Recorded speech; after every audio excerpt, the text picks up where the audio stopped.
Leader of the Opposition and political leader of the United National Congress, the Honorable Kamala Prasad Bisasa, the best Prime Minister this country has ever seen, MP Rishi Sicharan and all other members of Parliament, my fellow local government colleagues, pleasant good evening.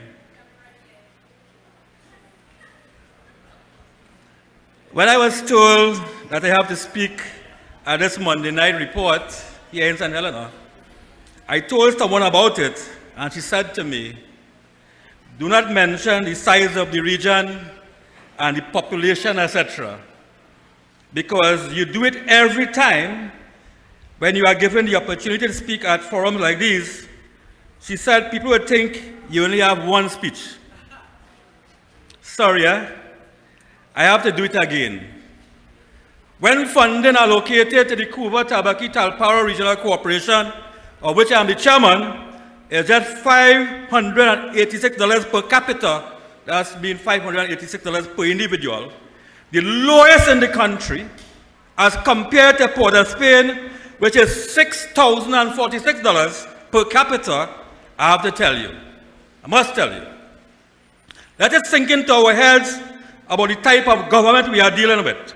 The population in the Kuba-Tabaki-Talparo region is over 178,000 people, as compared to Port of Spain, which is just 37,000, which is more than 3 times the population of Tobago. 75% of this region can be deemed rural, but the only reason I can come up with for what I call this geographical and political discrimination is that we have full control of the entire 14 districts that comprise Kuba-Tabaki-Talparo. But you know what? With our hard-working councillors at the Kuba-Tabaki-Talparo Regional Corporation, when the next local government elections are called, the UNC is going to win every electoral district once again in the CTTRC, including the new one, Kuba West Roystonia, including the new one. And if things are not bad enough when it comes to funding at the CTTRC, we have a Minister of Works who has no consideration for the people in this country. All would agree that he's a total failure. Total failure. Let me tell you about this issue. During the heavy rains of October and November of last year, an entire quarry came down onto the Guaracara-Tabakit Road, with motorists having to squeeze through mountains of dirt to pass to get to work, to school, etc. Letters were sent from my office to the Minister of Works, and as usual, no acknowledgement. The people decided enough is enough. We came together and protested, we got TV coverage, etc. Still nothing from the minister. After about 6 weeks, he eventually paid a visit, but better he did not come because the situation remains the same, and when the season gets here, it will be terrible. The school children who attend the Tabaki Secondary School would have problems. The teacher who teach at that said school would have problems. People who have to get to and from work would have problems, and the minister is doing nothing about it. The Brasa Venado Government School and the Karatal RC School opened weeks after the school was due to open due to landslides and government failing to repair them in a timely manner. It is only after residents protested that a little was done. Very little was done. In 2022, the PNN government announced the formation of the Secondary Roads Rehabilitation and Improvement Company Limited under the Ministry of Rural Development and Local Government. The Minister of Finance announced funding of $200 million to be allocated to the company by 2023 to facilitate much needed secondary roads repair throughout the country. Corporations were asked to submit lists of secondary roads to repair, to which we did at the Kuba-Tabaki-Talparo. I'm sure all other corporations did as well. We forwarded that to the Ministry of Rural Development and Local Government. If there was any iota of hope that this initiative would assist local government cooperation with road repairs, especially since most UNC corporations receive funding well below that was requested to conduct necessary operations and repairs within their respective regions. You know what? Earlier this month, the Secondary Road Rehabilitation Company was moved from the Ministry of Rural Development and Local Government to the Ministry of Works and Transport, to the hands of the same Minister, Rohan Sinanan, who acknowledged no correspondence from the Kuva Tabaki Talpa Regional Corporation for years. We have now lost all hope of assistance from this company, as Minister Sinanan has demonstrated time and time again that he has no respect for local government and no priority for fixing road, especially in UNC-controlled regional corporations. Especially. We move from bad under Al-Rawi to the worst under Rohan, I will tell you. Last week, Friday, our corporation, CTTRC, through our local economic development initiative, organized a joint tour with Tourism TT and the Ministry of Tourism. We visited 6 sites in our region. They were all beautiful local government tourism sites, all beautiful. 5 of them managed privately, one by the Montserrat Cocoa Farmers Cooperative Society. The other one is the Knowledge Tunnel, which is maintained by the Kuva Tabaki Talpa Regional Corporation.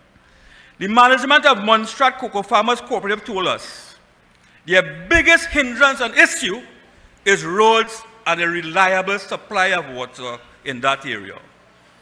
The cooperative, which is presently comprised of 40 farmers, that is cocoa farmers, provides jobs for lots of persons in that community.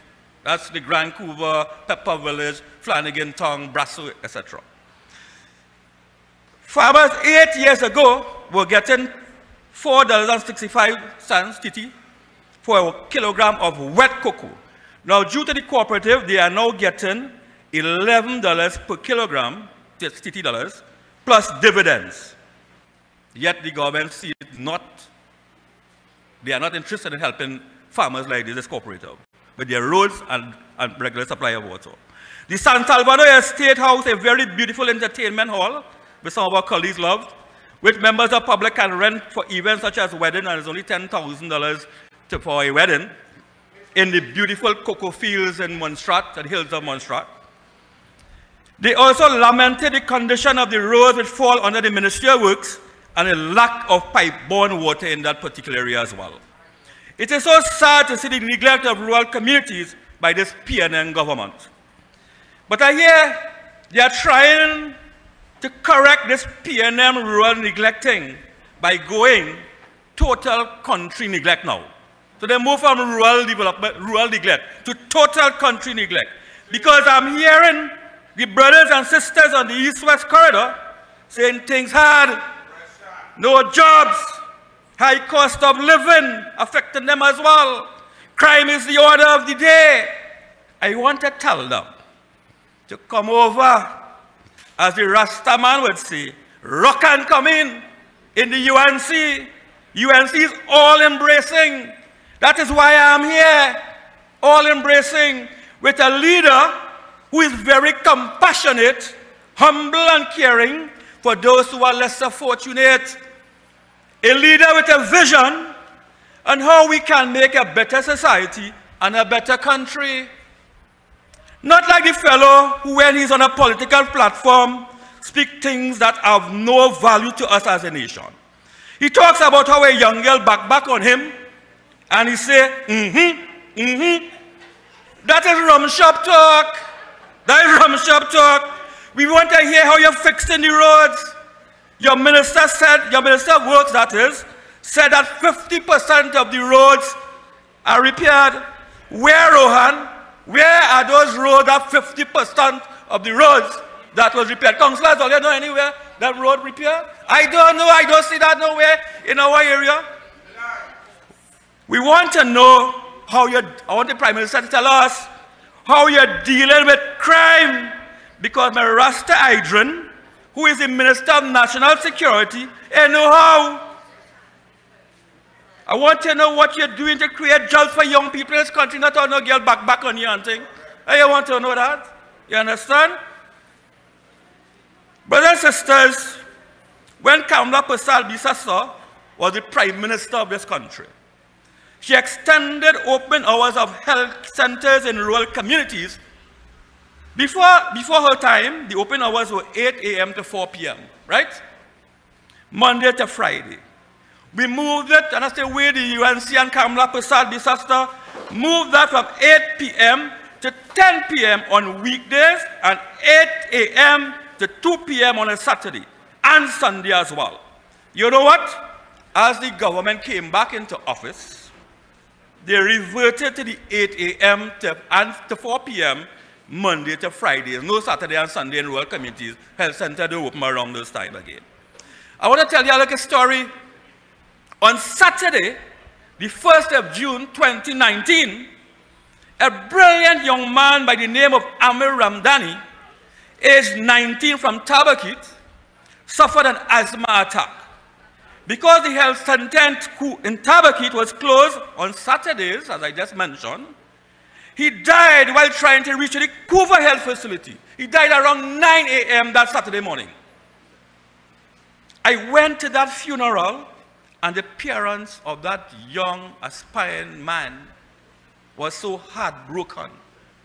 If only the UNC was in office, that young man would have been alive today because the Tabakit Health Center would have been open that Saturday morning. Would have been open. Keith Rowley and Terence Dial Singh would have to answer for that sometime. If they do it here in Archbishop, they'll have to do it when they reach that gate. Yeah, they have to answer. I know when the UNC returned to office under Kamala Persal-Bissessor, we would remedy that situation. We would fix that. My brothers and sisters, the Brasso police station was closed down around 2006 by the then PNN government. I'm telling you about rural neglect here. Speaking about that, I'm a rural person. I'm from a rural community as well. But passion and a love for rural communities.